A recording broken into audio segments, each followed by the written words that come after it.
Boa tarde, pessoal. Em nome do PBF, do ECI, do PCF, do PBC e do PCS, agradecemos a presença de cada um de vocês aqui, que reservaram uma parte, né, um tempinho da sua tarde, para nos prestigiar e ouvir o que a professora Marta tem a nos dizer sobre um tema tão importante, né, que é Active Learning. É um tema que a gente precisa avançar na nossa instituição e que tem como principal foco, né, o aprendizado do aluno, dos estudantes. Bom, agradecemos imensamente a presença da professora Marta, que aceitou o nosso convite e que vem compartilhar um pouco desse conhecimento com a gente. A professora Marta é brasileira, possui graduação em Biologia pela Universidade Federal de Viçosa, mestrado em Agronomia pela Universidade Federal da Bahia e doutorado em Entomologia pela Universidade de São Paulo. Mora nos Estados Unidos há 20 anos, mais ou menos, e na Universidade de Kansas é professora para os cursos de Biologia, ministra várias disciplinas e desenvolve também essas atividades de aprendizado ativo. Então, muito obrigada, Marta, pela tua presença e vamos, então, prestigiar a professora. Obrigada. Muito obrigada. Eu que agradeço. Prazer estar aqui com vocês. Estou encantada com vocês. Tudo muito sombreado, tudo legal. Estou muito feliz de estar aqui, realmente. Eu estou até me sentindo entre amigos, porque eu olho, já estou reconhecendo aqui as pessoas. Olha o Paulo aqui. Está vendo? Já sei até nomes.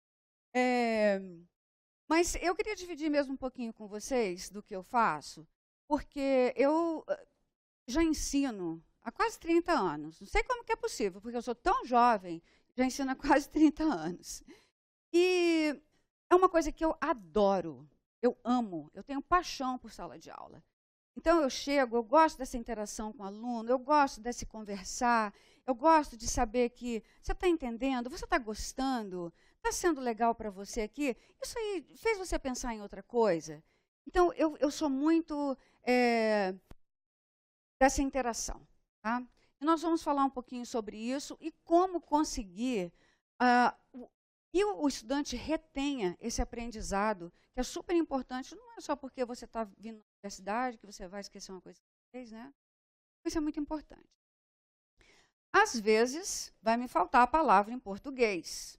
E aí eu vou precisar da ajuda de vocês, tá? O pessoal do Fate Hunters, que está fazendo o curso de Fagos comigo, às vezes eu paro, aí o pessoal fala, é isso, é mesmo.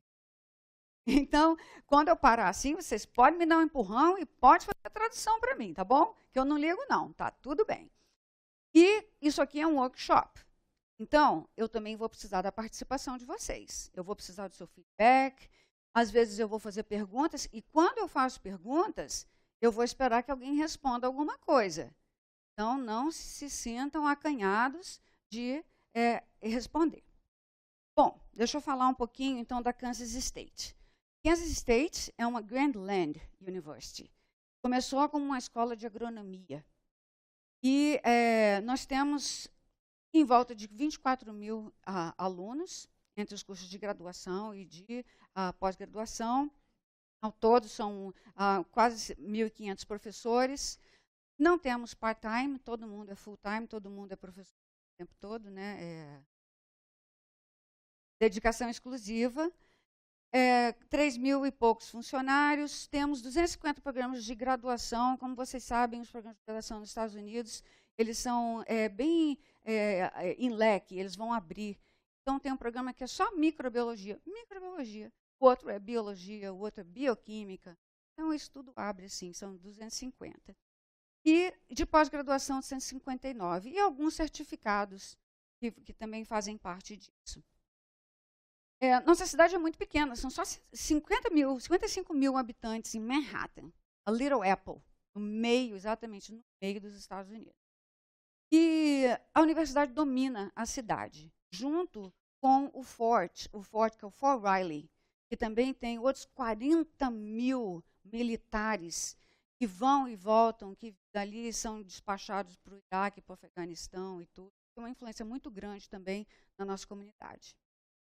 Mas Manhattan, ou a K-State em geral, ela foi classificada pelo Princeton Review como número 3 no relacionamento da cidade com a universidade. Ou seja, os habitantes da cidade gostam dos estudantes, recebem bem os estudantes, fazem tudo para que eles se sintam em casa. Ou em qualidade de vida, porque tem muitas trilhas, todo mundo caminha muito, todo mundo, né, tem capacidade de fazer coisas que são fora da universidade. Ou instalações esportivas. Aquela foto lá de cima é a nossa academia, vou chamar assim. É o nosso Recreational Complex. Então, tem um paredão que você pode subir, e tem isso, tem aquilo, e tem piscina, e tem quadras, e tem tudo. É muito, muito, muito bonito. Estou lá todo dia eu vou lá. E vai por aí afora. Então, você vê, olha que interessante, número 8, no item, felicidade dos alunos. Porque foi feita uma entrevista, né, assim, no campus, em geral, para o aluno. E aí, fulano, você é feliz aqui? Ah, sou feliz aqui. E sabe o que é interessante? Também, talvez vocês possam pensar nisso também e fazer uma correlação. Você vê o pessoal, né, os estudantes sentados ali no banquinho, todo mundo dando risada, todo mundo feliz e tal. Aí ele chega na sala de aula. Não é? É assim. Mas, anyway, são felizes lá na universidade.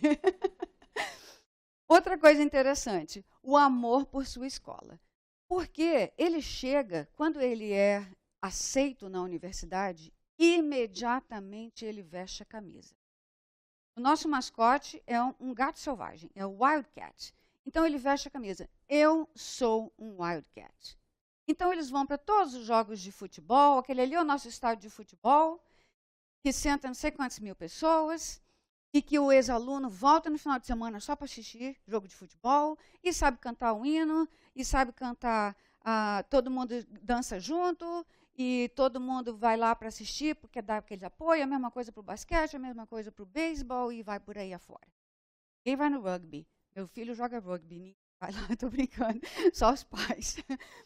Mas, de qualquer maneira, eu só queria dar um pouquinho para vocês do que é aquilo ali. Outra coisa é que a gente é muito internacional. Então, nós temos mais ou menos umas 100 nacionalidades. Claro que é uma variação, né, de ano para ano, mas há mais ou menos umas 100 países diferentes que estão na nossa universidade. A maioria desses, eles são alunos eles são da Índia, hoje em dia, eram antes chineses, ainda tem muitos chineses, mas agora tem mais chineses ou indianos. E depois vai cair, tem paquistaneses e tal. E por incrível que pareça, agora tem muitos paraguaios. Não sei como, mas o Paraguai acho que facilitou essa locomoção dos estudantes. E agora tem muitos paraguaios, inclusive eu tenho um na minha sala de aula. E essa é outra coisa maravilhosa, porque você acaba dividindo, você acaba aprendendo muita coisa com um aluno internacional. O costume, a maneira como o tratamento acontece entre as próprias pessoas, ou entre até o professor e o aluno também. Muito interessante. E a estrutura do departamento é a seguinte, que nós temos alguns professores que são tenured ou tenure track, que são primeiro assistentes, depois associados, e depois vão ser titulares para chegar ao nível máximo, que é Distinguished Professor. E nós temos também os instrutores. Eu, por exemplo, sou uma instrutora de ensino. Eu só dou aula. A minha pesquisa que eu faço é uma pesquisa indireta com Fate Hunters, mas eu dou aula. Mas porque eu só dou aula, eu tenho tempo, por exemplo, para desenvolver, por sinal, com muito orgulho, um livro online que fica aberto, uma plataforma aberta. É o que a gente chama de Open Access. Isso aqui foi um ganho ou um presente, vamos dizer, da Fundação Melinda e Bill Gates, e eles propiciaram isso, esse OpenStax. Então, você pega ali, esse é um livro de microbiologia. Um livro de microbiologia, no geral, ele custa para o estudante $280. E eu sofria com isso, porque no final o estudante nem lia o livro, ele achava que a nota de aula era suficiente para estudar. Eu falei, não, vamos modificar isso.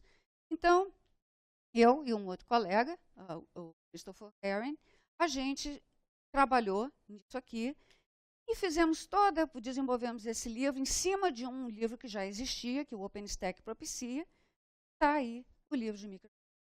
O outro livro também, que a gente fez a mesma coisa, com outro grupo de professores, de instrutores, foi o livro de princípios de biologia. Inclusive, vocês, se vocês quiserem acessar esse OpenStax, ele está aí para todo mundo acessar.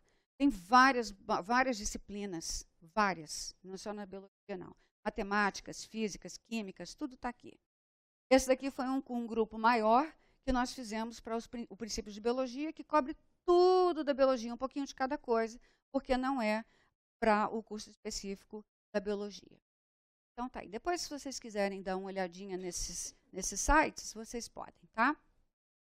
Outra coisa também que fazemos é que nós desenvolvemos manuais. No caso, esse caso é o manual da biologia, que o aluno também compra por um preço super acessível e pode, é claro, economiza, né? E o manual da microbiologia, que também do mesmo jeito foi desenvolvido assim e ficou todo bonitão, todo colorido e tal. Por favor, não reparem naquele cromossomo canto esquerdo no alto, tá? Aquilo foi um erro, porque a bactéria, claro, não tem esse cromossomo. Então tá. Vamos falar de Active Learning agora? Bom, eu achei duas traduções para o que a gente chama de Active Learning. Uma delas dizia metodologia participativa. A outra podia dizer aprendizado ativo. Eu, pessoalmente, eu gosto mais da metodologia participativa. Porque é isso que a gente quer, é a participação do estudante enquanto estiver aprendendo. Tá? Então, a definição do Active Learning é isso. O aluno está ali aprendendo, ele está sendo estimulado a pensar. E esse estímulo vai fazer com que ele consiga, no processo de ficar pensando, enquanto ele está recebendo a informação, ele consiga reter essa informação por mais tempo. Bom? E é comparável, por exemplo, a você colocar uma pessoa dentro de um carro. Isso aqui é um mapa da minha cidade. Está mostrando todas as trilhas ali, onde as pessoas podem caminhar de bicicleta. Se eu pegar você no sul de Manhattan e levar para o norte, e você está do meu lado no carro, vai ficar meio perdido, não é? Você vai conseguir dirigir do sul para o norte? Provavelmente não. Mas se eu botar você no volante e eu for te dizendo, segue aqui, vai reto, daqui a pouco você vira aqui, você vai virar à direita. Reto, aqui, você vai virar à esquerda. Você vai indo.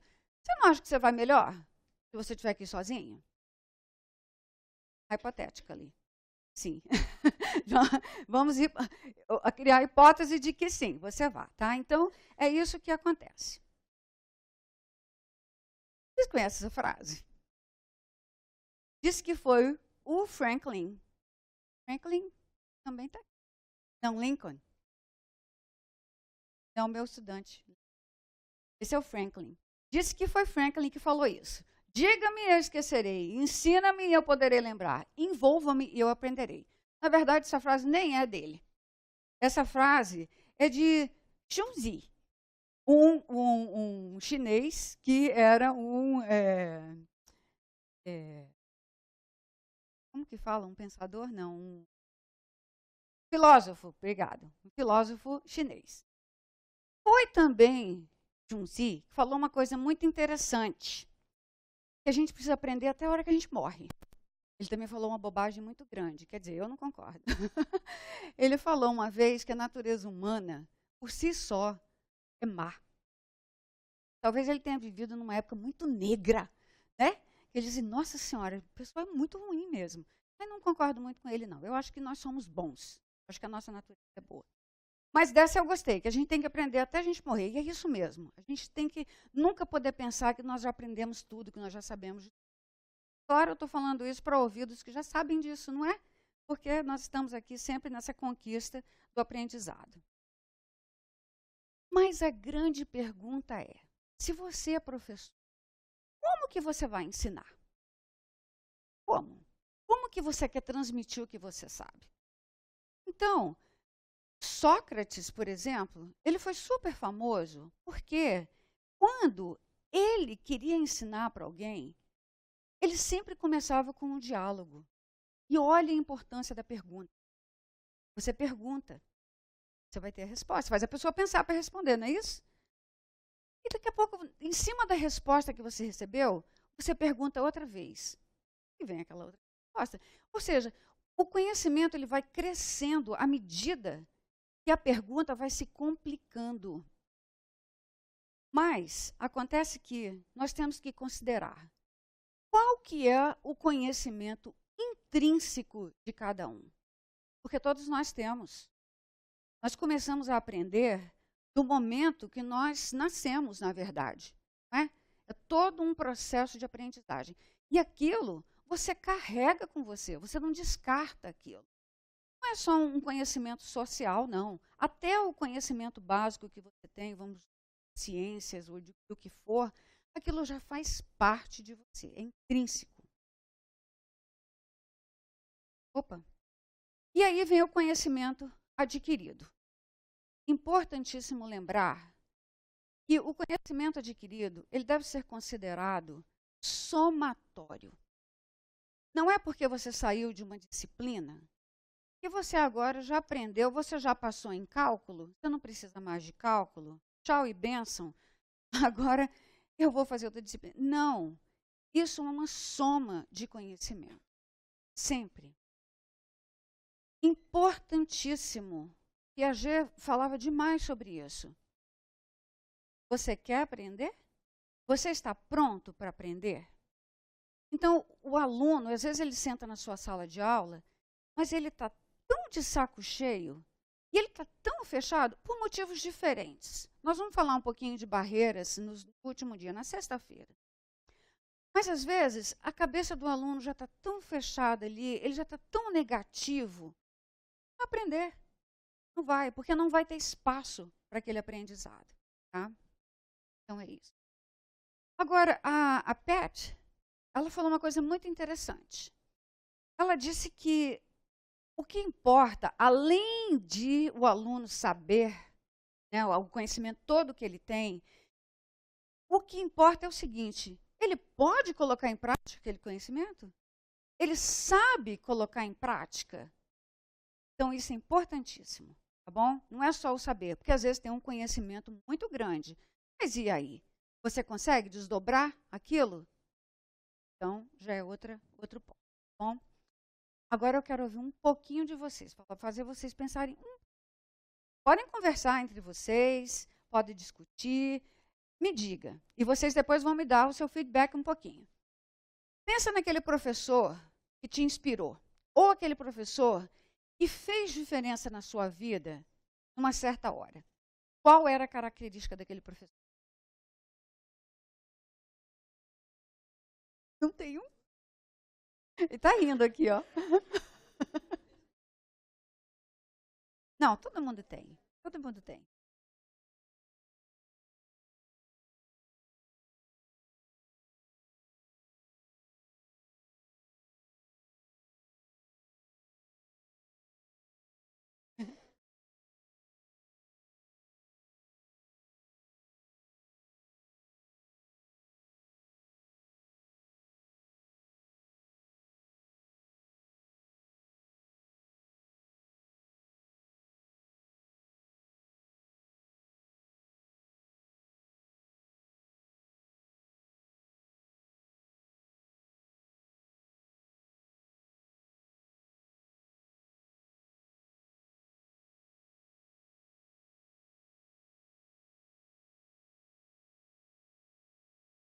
Pega.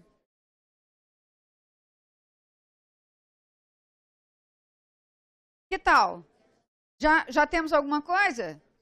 Enquanto um fala, o outro pode ir chegando, pensando um pouquinho mais. Quem quer falar primeiro? Tem um microfone aqui. Ah, é que a Gisilda usou. Alguém precisa de microfone? Quem está no fundo? Ou pode dividir? Na verdade, eu falo tão alto que eu nem preciso desse microfone. Você quer dividir com alguém?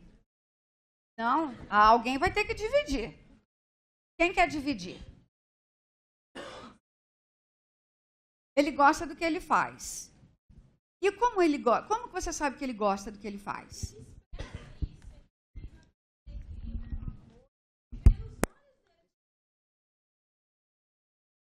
Isso mesmo. Todo mundo ouviu? Isso mesmo. Isso é uma boa característica mesmo. Alguém mais? Olha, esse negócio só vai dar certo se vocês participarem. Assim não dá. Obrigado pela participação. Vamos falar no Microfone? Senão não grava. Ah, é porque não grava. É verdade. Tá gravando. Tá gravando. Ser engraçado, tipo, descontraído durante as aulas. Aham. Eu vou dizer que é interessante se for da natureza dele. Sim. Se não for da natureza dele, e se ficar forçado, ninguém vai dar risada. Né? Eu, por exemplo, eu não sou engraçada, forçada. Mas eu também não acho que eu não sou engraçada na natureza. Quem mais?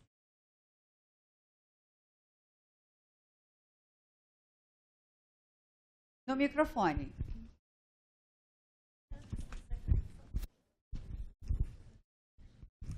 Eu acho que um bom professor ele tem que ser inspirador. Então, ele é aquele cara que ama o que ele faz, como nossa colega falou, mas que ele também te faz acreditar que você é capaz também de ir naquele mesmo caminho. Eu tive um professor assim no mestrado. Então, a partir de um comentário que a gente fazia, o professor já puxava, não, mas isso mesmo, então isso aí já vai crescendo. Você se sentia, nossa, até a sua opinião valorizada. Acho que isso é importante. Exatamente. Esse é um ponto importantíssimo. Olha, ela também quer dividir. Aqui atrás de você. Isso é mesmo. A valorização do aluno é importantíssima. Uma grande característica, bom, a gente falou várias coisas aqui, então eu vou falar o que o nosso grupo falou. É a didática do professor, a organização de como ele apresenta a aula com lógica, clareza, gostar muito de ensinar, como já foi dito, humildade, e eu acho que uma outra característica é ele ter prática daquilo que ele fala, né? Tipo, ele dar aula de uma coisa que ele sabe e que vive aquilo, né? Justo. Que isso dá um amor de ensinar, né? Tá? Então, acho que foi isso que a gente discutiu aqui. Exatamente. Vocês falaram bastante. Alguém mais quer colaborar? Estamos por aqui? Então, tá bom, tá bom. Isso mesmo, vocês falaram tudo. E vamos manter isso tudo que foi dito aqui nas nossas memórias, porque a gente vai, de uma maneira ou outra, sempre ficar voltando a esse ponto, tá bom? Vamos falar um pouquinho agora de como que... Olha, eu posso estar dizendo até uma coisa aqui, alguém da pedagogia aqui? Alguém da educação? Alguém da educação? Então, tá bom. Ou você, desculpa, querida, não vi vocês duas. Então, na educação, isso também aprendi quando eu comecei a mexer com isso. Tem o que a gente chama da taxonomia do conhecimento de Bloom. Na verdade, o Bloom botou isso junto, porque foi um grupo de pessoas que se reuniram lá na década de 50, meados de 50, e foram discutir o que é mesmo que a gente quer. Então, o básico da pirâmide do aprendizado ali, nós temos como conhecimento. Ou seja, esse conhecimento é quando o seu aluno, depois que você explicou o tópico, ele vai lembrar, depois, passado um tempinho, ele vai lembrar o que aquilo é.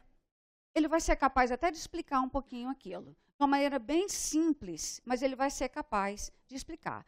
Ou então, porque por repetição, né? Ou ele vai saber definir alguma coisa, ou até ele vai saber colocar num esquema, numa forma de desenho, o que aquilo significa. Tá? Então, esse aí é um nível de conhecimento que a gente espera que todos os nossos alunos saiam da sala de aula com conhecimento. Depois vem o que a gente chama de entendimento, diferente de só conhecer. Porque aqui, nesse caso, você já sabe interpretar, ou o aluno sabe interpretar o tópico que foi ensinado. Nível a mais aqui. E outra coisa é que se ele tiver que escrever sobre isso, ele vai saber escrever. Se ele tiver que falar, ele também vai ter o domínio oral daquele conhecimento. Tá? E aí nós vamos então para o terceiro piso, para a terceira fase, que é a aplicação daquele conhecimento. Olha, desculpa, eu achei que eu tinha entrado todos os assentos, não entrei, tá? Foi mal aqui. Alguns entraram, outros não entraram. Então, nesse caso da aplicação, o aluno ele já consegue fazer conexões entre um tópico e outro. Ele vai, nesse caso aqui, fazer uma interpretação mais profunda do tópico, ele vai usar o que ele aprendeu. Muito mais interessante, não é? Só que, infelizmente, numa sala de aula, eu vou dizer que 50% dos alunos chegam a esse nível de aplicação. 50%. Não é todo mundo. Depois vem ainda o nível mais elevado, que é o da análise. Aqui, ele já tem até uma fase mais crítica. Ele já pergunta, ele já questiona, ele já quer saber se isso pode ser de um jeito ou do outro jeito. Por que não é desse jeito? Por que é daquele outro jeito? Então, já é ainda mais complexo. Né? E ele vai fazer aqui comparações e ele pode até, nesse ponto aqui, delinear experimentos. Olha, eu já estou entendendo tanto disso aqui que eu acho que eu posso olhar isso por um ponto. E aí, a gente vai ter também o outro nível da avaliação. Outra vez, super superior, que nesse nível de avaliação e de criatividade, mais ou menos uns 10% da turma chega a isso. Isso nós estamos falando de alunos de graduação, certo? Isso na realidade americana. Talvez a realidade de vocês seja um pouco diferente. E a avaliação aqui vai discutir, vai julgar, vai debater, vai selecionar, medir, tá? Tudo isso dentro do contexto do que foi aprendido.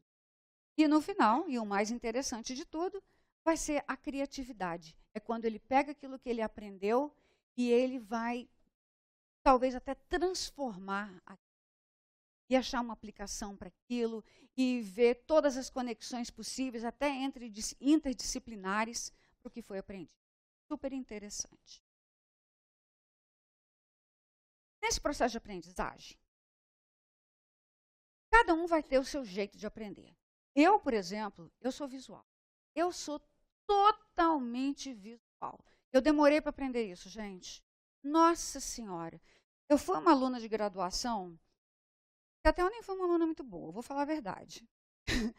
Mas eu tinha uma dificuldade, porque eu tinha que colocar no papel, eu tinha que esquematizar. Depois, quando eu aprendi assim, eu usava até lápis de cor. Parece assim, brincadeira. Mas olha isso aqui é o ciclo de Krebs. Isso aqui nós estamos falando de respiração aeróbica. Nossa Senhora, eu tinha que colorir. Eu tinha que, sabe, pensar na minha cabeça que ali onde saía o oxigênio era uma coisa, o monóxido de carbono, o dióxido de carbono, era uma coisa assim. Então, tudo isso, o aluno, cada um de nós precisa entender como você aprende. Talvez vocês aqui todos já tenham. Porque, né, vocês são todos, já estão aqui em mestrado, doutorado, né? Todos já sabem como é que é. Mas, desculpa. O meu não entrou. Eu tinha uma animaçãozinha aqui, mas a animação não entrou. Talvez na outra. Os aprendizes aurais, eles podem aprender simplesmente sentando aí e ouvindo o outro falar. Meu Deus, isso não funcionava para mim. Essa aqui é a minha sala de microbiologia. 280 alunos no auditório. Gente, com 10, 15 minutos de aula, que eu ficasse sentada aí, a minha cabeça já estava pensando em outras coisas, lá do outro lado do mundo, eu já estava aqui, sabe, pensando o que eu ia fazer depois da aula. Nossa, eu viajava na maionese. Mas tem gente que gosta dessa fala. E, finalmente, tem os sinestésicos. Ou seja, gente que gosta de aprender com ação, gente que vai manusear, que vai usar uma coisa ou outra. Essa é a minha sala de bioinformática no Fate Hunters. Está todo mundo ali fazendo análise genômica no computador, mas, apesar disso, o fulano fala assim, nossa, acabei de achar aqui uma enzima. Aí o outro, foi mesmo? Qual enzima que foi essa? Ah, uma hexocenase. Nossa, me dá aí. Aí já procura ali no outro site, olha, eu já achei aqui a forma dessa proteína, olha isso aqui que legal, não sei o quê. Então, aquilo ali gira, aquilo ali já vai trocando um com o outro, já vão se comunicando, e todo mundo conversando, todo mundo trocando essa ideia. Tá? Então, e nós fazemos muito isso também na outra aula, nós temos outras maneiras de... Então, tá isso. Mas outra pergunta super importante. Quando você acredita que você ensina, como que você vai avaliar se o aluno aprendeu? Vocês têm algum tipo de avaliação? Tem. Vocês fazem avaliação inicial e avaliação final? Pois é, é possível, é possível. No meu caso, eu faço uma avaliação inicial. Então, eu pego os meus cursos e eu determino nos meus cursos o que eu realmente quero que os alunos não esqueçam nunca mais. Às vezes eu falo assim para eles, olha, pode esquecer um bocado de coisa, mas isso aqui você vai lembrar pro resto da sua vida. Eles dão risada. Agora que você falou isso, eu vou mesmo. Mas, nesse contexto do que é super, super importante. Então, eu faço uma avaliação inicial. Aí, nesse primeiro dia, é um testezinho, né? Mais ou menos umas 20 perguntas, tudo de múltipla escolha. Eles logo tomam um susto. Isso aí vai contar para nota? Não preocupe, isso não vai contar para nota. Eu quero saber quanto você sabe. Ah, tá bom. Ou então, aí você guarda aquilo. Aquela avaliação inicial vai ficar guardada com você. Você também pode avaliar durante o curso. Avalia durante o curso, você pode avaliar por aula. Então, se você der uma aula, que, por exemplo, foi uma aula muito difícil num dia, e você quer ter certeza na próxima aula, se o aluno realmente aprendeu, você pode, no início da próxima aula, rapidinho, só fazendo perguntas aqui, como a gente começou a pergunta, você pode perguntar. Então, vamos dizer que você falou sobre fotossíntese, vamos dizer. Aí você pode perguntar na aula seguinte, vocês lembram em quantas fases a fotossíntese está dividida? Ou, vocês lembram quais eram os reagentes da fotossíntese? Ou quais eram os produtos? Mas para isso tem que ter a participação. Porque para cada resposta que você tem, você pode, outra vez, falar, parabéns, que bom que você lembrou. Nossa, que legal, vocês realmente estão lembrando de tudo. Ah, gente, olha, se vocês não lembraram disso, vamos prestar um pouquinho mais atenção nisso?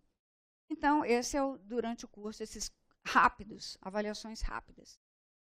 E aí, no final do curso geral, você aplica a mesma avaliação inicial que foi aplicada. Então, as mesmas perguntas do começo do curso, no final do curso. E aí, você pode comparar qual foi o ganho de aprendizado. Simples. Pega os resultados, joga numa planilha Excel, olha qual foi a média geral da avaliação inicial, média geral final, acabou. Você sabe disso. Tá? Muito bom. É uma forma muito, muito boa de fazer isso. E não só é interessante, eu botei ali aquela felicidade toda ali no emoji, porque eles se sentem, e eles falam isso. Nossa, eu lembro disso. Eu continuo sabendo disso, porque tem perguntas que são perguntas de início de curso e perguntas de final de curso, né? Puxa vida, estou lembrando ainda disso, que legal. Ou seja, eu sou powerful. Eu posso, eu consigo. Tá bom. Como escolher o objetivo? Porque, outra vez, essas perguntas elas estão ligadas aos objetivos do curso. E o objetivo, na verdade, ele é muito particular. Ele é seu. Você determina qual que é o seu objetivo. E você pode determinar objetivos que são objetivos gerais. Então, o pessoal da microbiologia aqui. Um monte de gente aqui. Cadê o pessoal da microbiologia? Aqui, um monte de gente. Por exemplo, me dá aí um exemplo. No curso de microbiologia, o que você não quer que seu aluno ensine? Vamos embora. Pensa aí um pouquinho e me dá aí. Paulo, o que você acha? Oi, desculpa, Magali. Justo aí, a Magali falou uma coisa interessante. Se nós estamos falando de bactéria, eu quero, por exemplo, que eles nunca mais se esqueçam que a parede celular de bactéria tem peptidoglicano, que é diferente de célula vegetal, não é? Que é diferente de célula fúngica. Quero que eles saibam isso. O que mais?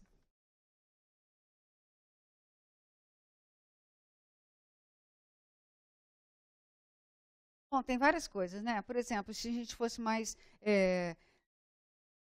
específico, a gente podia dizer, por exemplo, porque está dentro da microbiologia, que existem bactérias muito boas para a gente, que somos inteiramente dependentes de bactérias, mas que algumas bactérias são patogênicas e que o nosso organismo vai reagir à bactéria patogênica e o nosso sistema imunológico vai funcionar lutando para elas. Mas que também nós podemos combater bactéria com antibacterianos ou antibióticos. E aí, né, todos esses são objetivos de curso. Tá?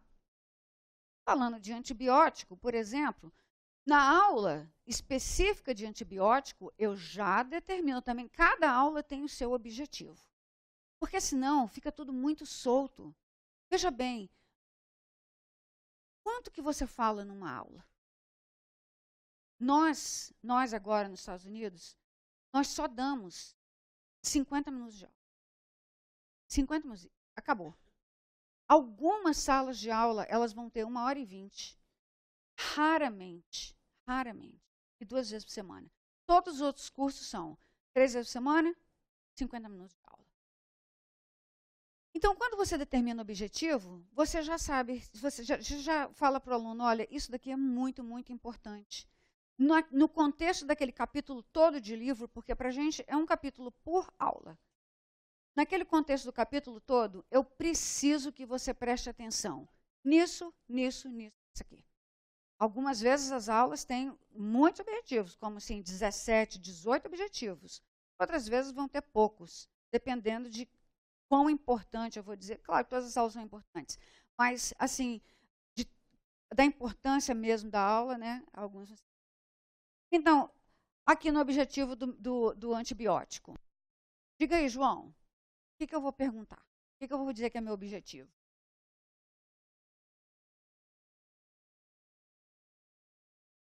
Exatamente, dos meus objetivos. Cadê a Amanda? A Amanda também trabalha com antibiótico, né? Está ali, Amanda. Não, trabalha com antibiótico. Quem mais trabalha com antibiótico?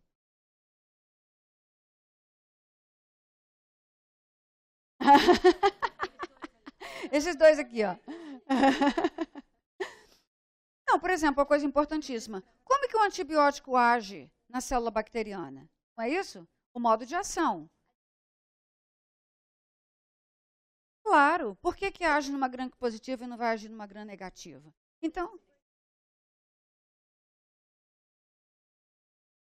excelente. Por que vai agir numa célula bacteriana, mas não vai agir no ser humano?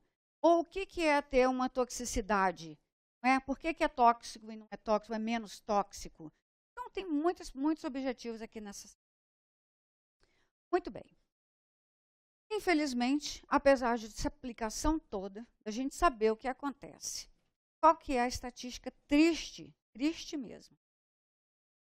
Gente, olha isso. Isso aqui foi uma pesquisa que foi feita em várias universidades. Isso é uma média geral americana. Bom, 40% dos alunos não estão no. Ponto. Qualquer horário. 40% não estão prestando atenção. Lá, Beck, na graduação, eu era um desses aí, né? Que já ficava lá viajando. Eu era um desses. Outra coisa. Olha isso. 70% da informação, ela acontece, que é retida, ela acontece nos 10 primeiros minutos. Já pensou? Ixi, será que eu posso assumir que agora vocês não estão mais prestando atenção, já não reteram mais nada? Já pensou? 70% nos 10 primeiros. Outra coisa. 20 por 10 minutos. Fulano olha no horário, olha no relógio. Nossa, só está faltando 10 minutos. Agora eu vou prestar atenção. Vou voltar para a sala de aula, porque daqui a pouquinho eu já estou saindo daqui. Deixa eu ver se ela vai dizer alguma coisa que eu preciso saber para a próxima aula. Aí ele já começa a prestar atenção. Um já fecha o computador, o outro já bota o telefone do lado. Aí ele começa a prestar atenção. E aí, olha aí, 20%. Como? Tu fazer aula de 20 minutos. Impossível fazer aula de 20 minutos. Não dá, infelizmente. Ou seja, o que a gente vê é que, à medida que vai progredindo, o interesse realmente vai diminuindo. Porque é natural, é da natureza humana. Especialmente, essa geração de vocês, o pessoal mais jovem aqui, tudo para vocês é imediato. Tudo para vocês é um clique. E, às vezes, até tem um pouco de dificuldade, porque eu não tenho apego nenhum a essas tecnologias. Eu não tenho apego ao meu celular, mas para vocês clicam, vocês querem que apareça. Eu vejo isso nos meus filhos. Mas, espera aí, isso aqui está demorando demais para dar um downloading. Tem 3 segundos que está downloading e já está demorando demais. Né? É difícil assim, não é? Então, isso tudo, até a gente discute como usar essa tecnologia toda na sala de aula, proveito do próprio aluno. E sem a gente também ficar aborrecido, o professor ficar aborrecido com isso. Né? Que horas são? 4h45. Ok, hoje é para ser 1 hora. Tá bom.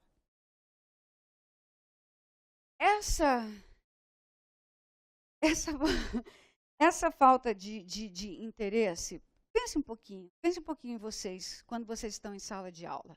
Pense um pouquinho. Quando você está ouvindo alguma coisa que não é muito interessante, ou talvez porque até não seja realmente do seu interesse, ou talvez porque esteja um pouco difícil, não, sabe? Você se perdeu um pouco ali, e você já não sabe mais aonde que está o fio da meada, o que é a primeira coisa que você pensa? Eu vou aprender depois. Depois eu vou para o meu livro, eu vou ler. Olha lá, todo mundo dando risada. Todo mundo dando risada. Depois eu vou ler, depois eu vou ver um vídeo sobre isso, depois eu vou perguntar para alguém, né? Depois alguém que tomou uma nota que eu não tomei, eu vou comparar as minhas notas de aula com as notas de aula da outra pessoa, eu vou pedir para essa pessoa me ensinar. Ou então, quando ele já está mesmo muito cansado, ele vai falar, olha, vou nem mais pensar nisso daqui, tirar uma soneca. E aí esse interesse volta, quando a gente para, nós vamos falar sobre isso, quando você para um pouquinho, volta, olha, a coisa já mudou. Está mudando aqui agora o ritmo da aula, então eu vou prestar atenção, porque agora vai acontecer alguma coisa diferente. E aí, quem sabe eu não consigo me ressituar na sala de aula e retomar aquela linha de pensamento. Tá? Então, isso é muito comum de ver acontecer numa sala de aula.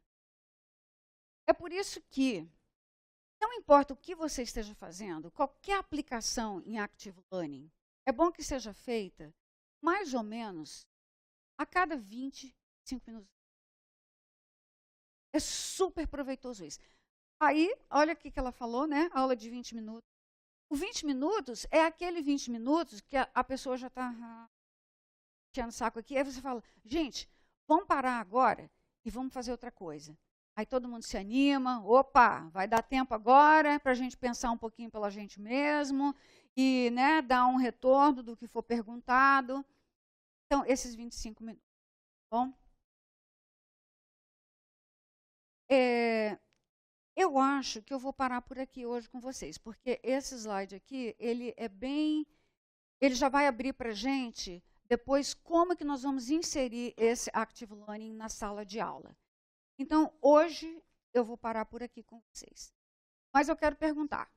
Alguma pergunta? Alguma colocação? Talvez alguma adição? Ou talvez até algum sentimento que vocês queiram compartilhar? Sim, claro. Microfone, Paulo. Queria perguntar, professora, o que a senhora costuma fazer a cada esses 20, 25 minutos para poder mudar? Você acha que é, tipo assim, só mudando o tema, ou, sei lá, você dando uma descontraída rápida? O que a senhora acha melhor assim? Eu vou falar sobre isso amanhã. Continuando no próximo capítulo.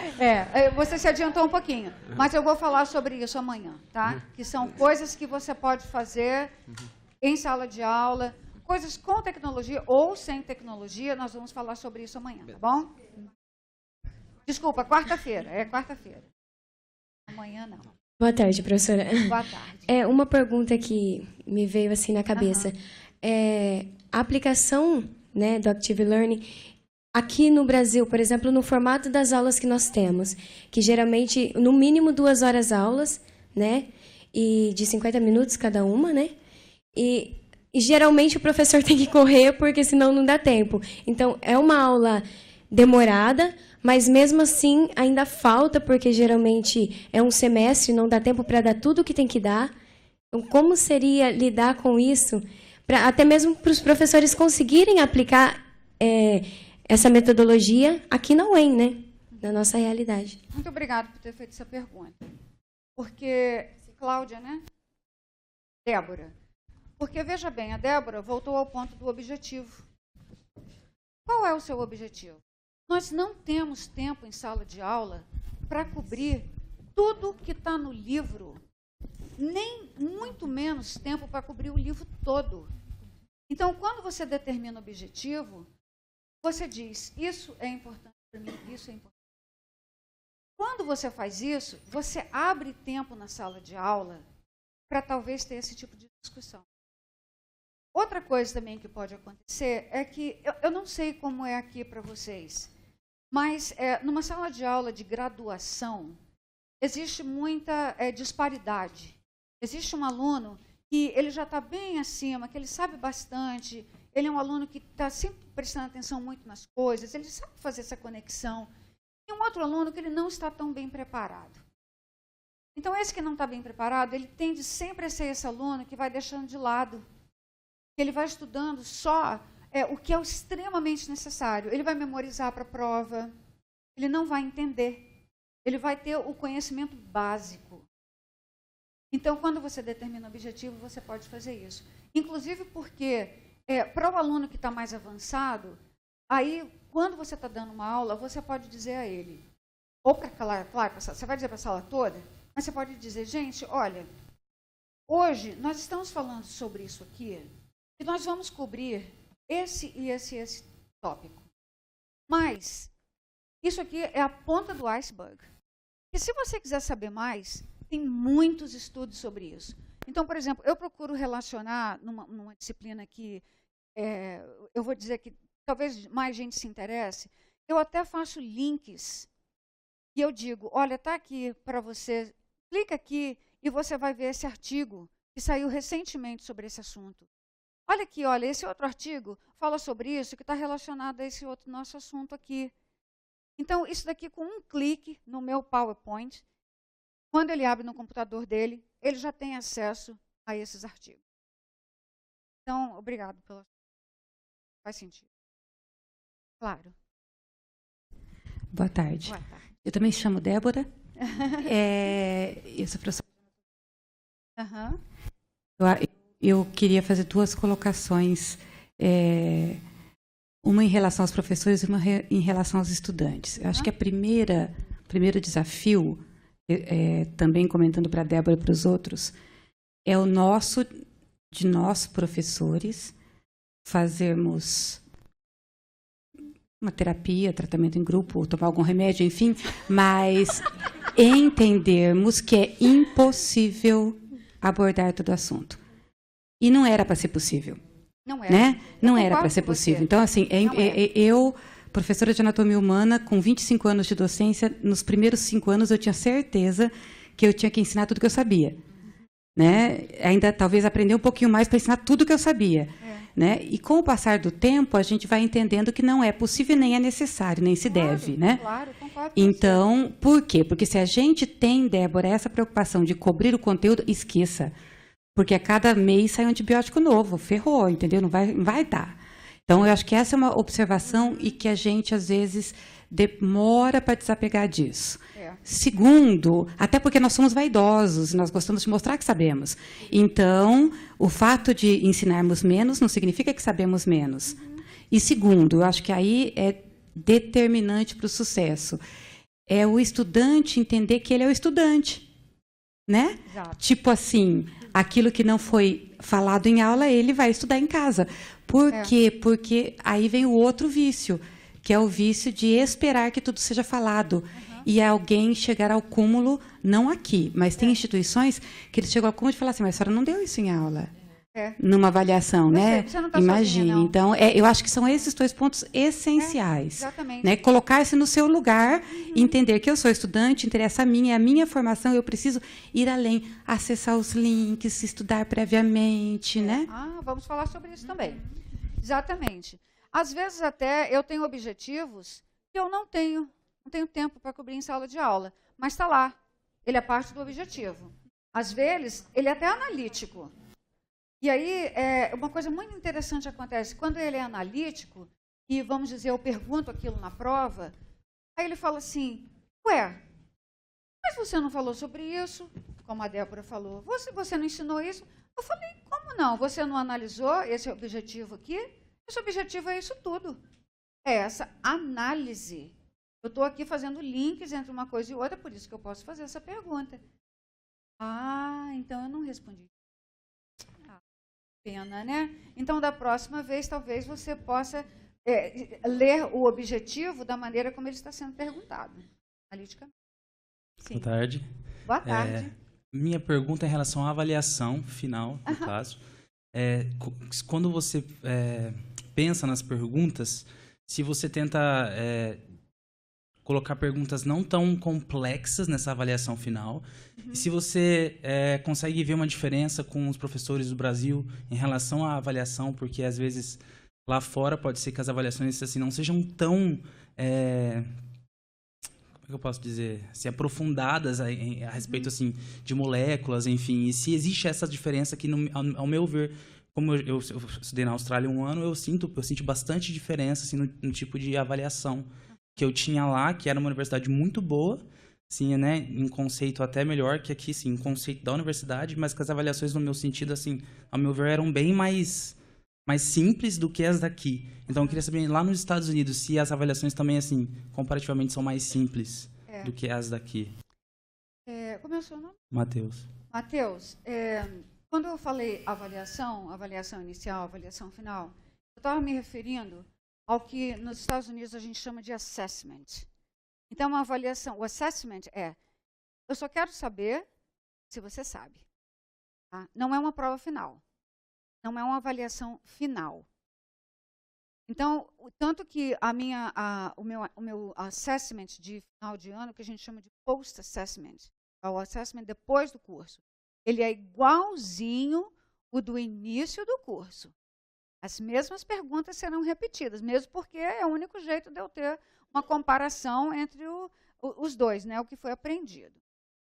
Mas, em relação a exames em geral, eu acho que é do mesmo nível, sabia? Eu acho que é. Porque eu acho que depende muito de disciplina. Então, uma disciplina, vamos dizer, de bioquímica, ou de biologia celular, ou de biologia molecular. Claro que as perguntas serão mais complexas, porque o assunto é complexo. Então, a expectativa é que o aluno vá saber, saindo daquele curso ali, né, vai ter o conhecimento. Mas eu acho que é assim, não é muito. Pelo menos eu ouço bastante reclamação. Ouço bastante reclamação. Apesar de que é considerado, de uma maneira geral, entre nós professores nos Estados Unidos, uma média de prova, a expectativa de uma média de prova é 73% a 74%. Então, se a média já é maior, nossa senhora, eu fiz uma prova muito fácil, né? Se a média já é maior. Se a média já é mais baixa, eu falo assim, meu Deus do céu, o que aconteceu? Aí o professor já fica preocupado. Por que esses meninos não estão me dando um retorno que eu coloquei em sala de aula? Por que essa média foi 68%? Sabe? Então, já cria um certo nível de preocupação. E aí é quando a gente começa a falar, o que a gente pode trazer para a sala de aula para reter essa informação?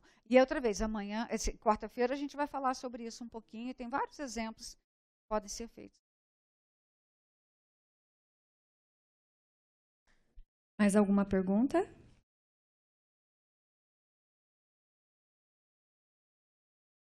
Vou falar aqui como professora também.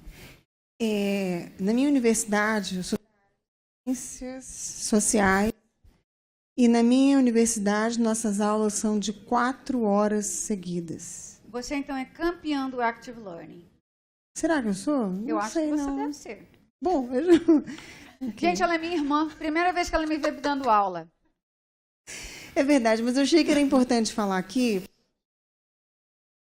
Acabando a bateria. Obrigada, mas vamos ver. Eu sempre tive em mente que as ciências, ou exatas, ou biológicas, que são ciclos, tudo, fosse tudo muito mais fácil do que algo meio etéreo, né, Sandra? Das áreas da economia, da administração. Mas a gente passa pelo mesmo nível de dificuldade. Primeiro, aquela fúria que os professores têm de querer mostrar tudo que a gente sabe ou tudo que a gente julga que é importante. Uhum. Então, eu acho que, em termos de objetivo, como você colocou, é uma prática que eu vou começar a aplicar.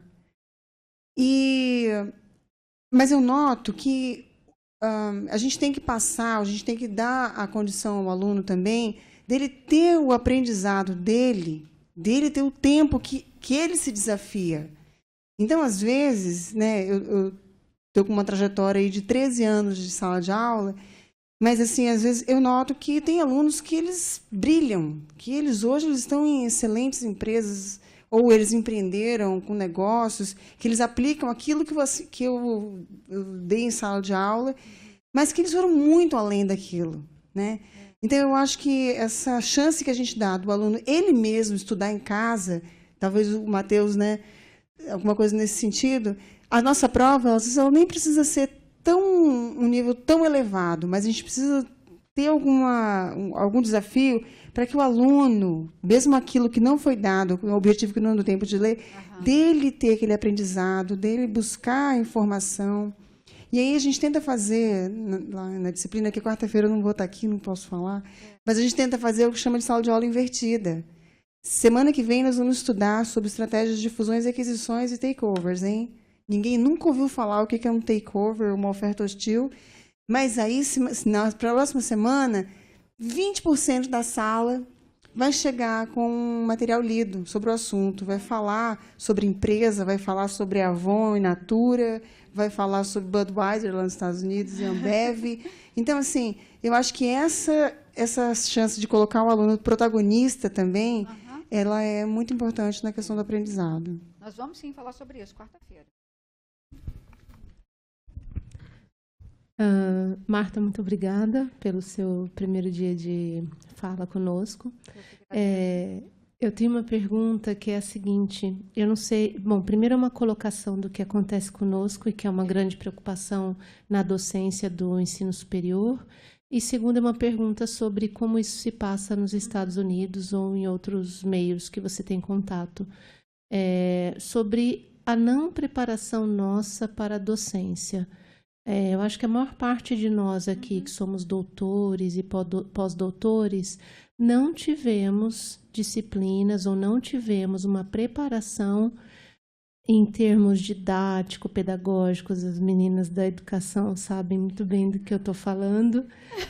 Mas vocês sabem mais do que a gente do quanto isso faz falta, né? E aí, em vários momentos, isso me faz refletir sobre tudo isso que a gente falou, da dificuldade que o professor tem. Então, à medida que a gente não é preparado, a gente chega lá e quer mostrar que a gente é powerful e que a gente sabe tudo.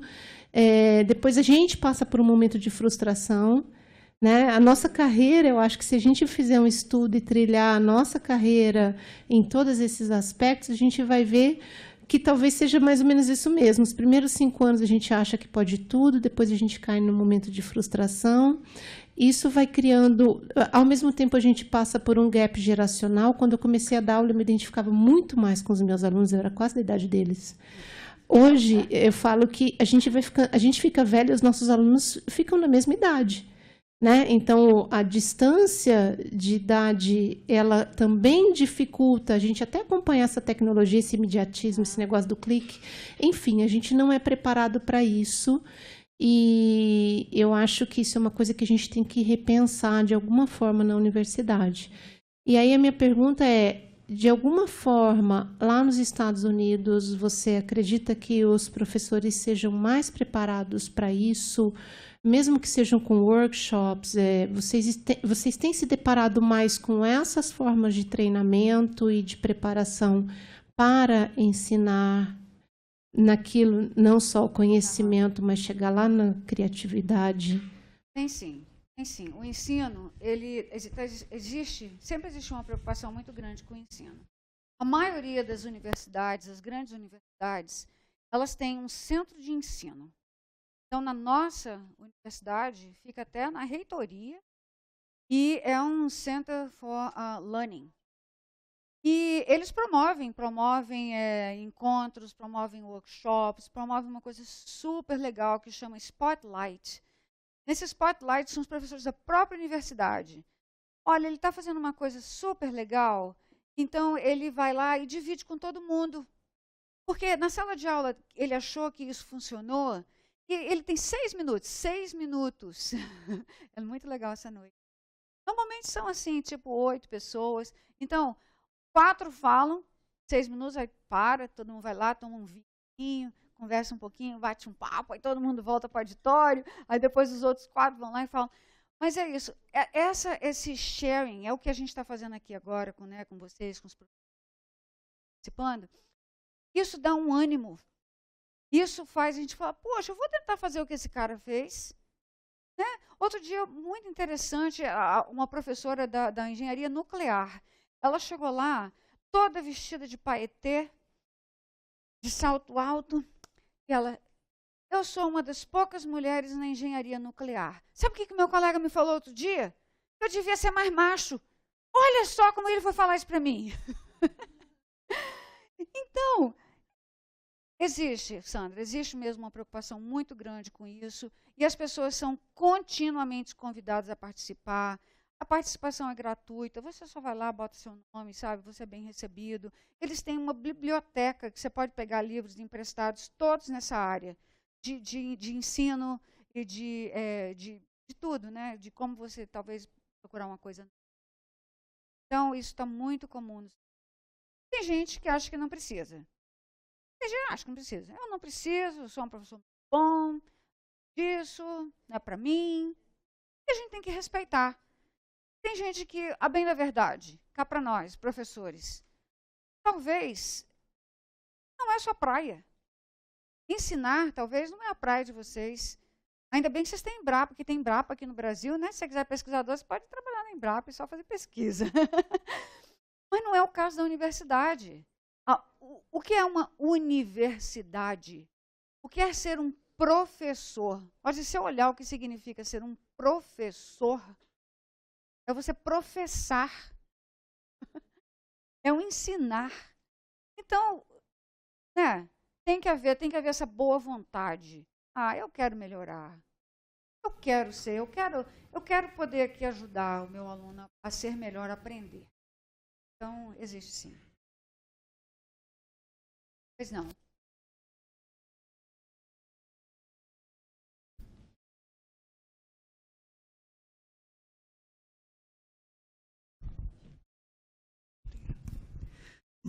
Boa tarde, Marta. Eu também sou professora e a gente compartilha desses desafios todos os dias, né?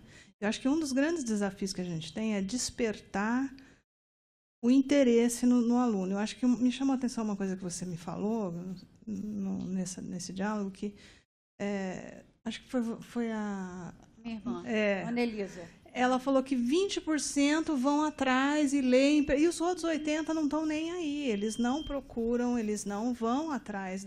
Quando você estimula eles a fazer essa busca self, né? Eles mesmos, o autoconhecimento. Eu tenho uma disciplina que a gente tem essa prática de... em uma das aulas, a gente tem a aula teórica e a aula prática em laboratório. Na aula prática em laboratório, eles são obrigados, porque vale nota, porque se não valer nota, eles não fazem, a estudar um caso clínico antes da aula e ir com esse caso clínico estudado para discutir em aula. Isso é obrigatório. Então, eu forço eles a estudar antes da aula para a gente fazer essa discussão, essa troca. Então, se não tiver a nota, eles não fazem. Né? Então, de 20%, 100 chegam lá com o negocinho estudadinho. Claro que uns vão ler mais, outros vão pesquisar mais. Tem uns que visitam um monte de site e vêm com um monte de informação, enriquece a discussão. Outros fazem o basiquinho e pronto, porque para ganhar uns 2 pontinhos. Como é que você faz com esses alunos que, mesmo você estimulando, ele, não, você tem que trazer também, o cara não quer, ele quer ficar lá, sentado em berço esplêndido? Infelizmente, você não pode fazer nada. Você não pode. Não, sabe por quê? Eu digo isso também para os meus alunos. No meu dia de aula, eu falo, olha, eu venho todos os dias aqui, eu estou de bom humor, eu estou aqui porque eu quero, eu gosto, mas eu não posso estudar por você. Eu não posso sentar e fazer a parte. Você tem que fazer. E esse é o amadurecimento do aluno. Ele vai ter que perceber essa. E voltando lá para a taxonomia de Bloom, vai ter aquele que vai ficar ali no conhecimento básico. E, na verdade, eu me aborrecia muito. Hoje em dia eu não me aborreço mais. Sabe por quê? Porque talvez esse aluno, ele vai amadurecer ao longo do tempo. Ele não está maduro na sua disciplina. Não sei se sua disciplina de curso, segundo ano. Talvez quando ele for formando, ele vai ter amadurecido. E ele vai chegar no mercado de trabalho com outra visão. Né? Ou talvez ele não vai, ele vai formar, mas sem esse amadurecimento. Talvez ele não vai ser um profissional muito bom. E ele vai chegar no mercado de trabalho e ele vai sentir aquela necessidade. Puxa, eu devia ter sido melhor. Hoje eu podia ser um profissional mais bem preparado. Então, eu acho que quando chega lá, vai haver mais ou menos separação do jogo e trigo, que naturalmente acontece. Não fica chateada, não.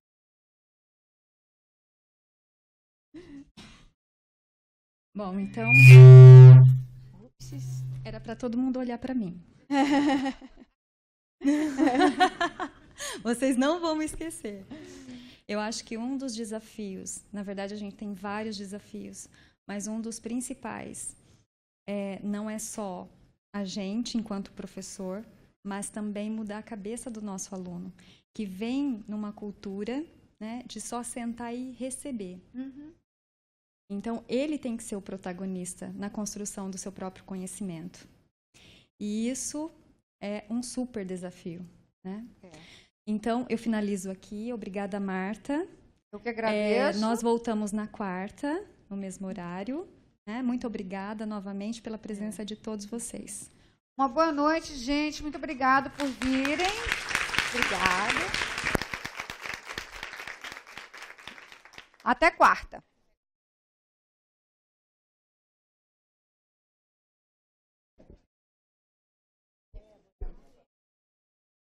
Ah, Débora. Ela é a Débora.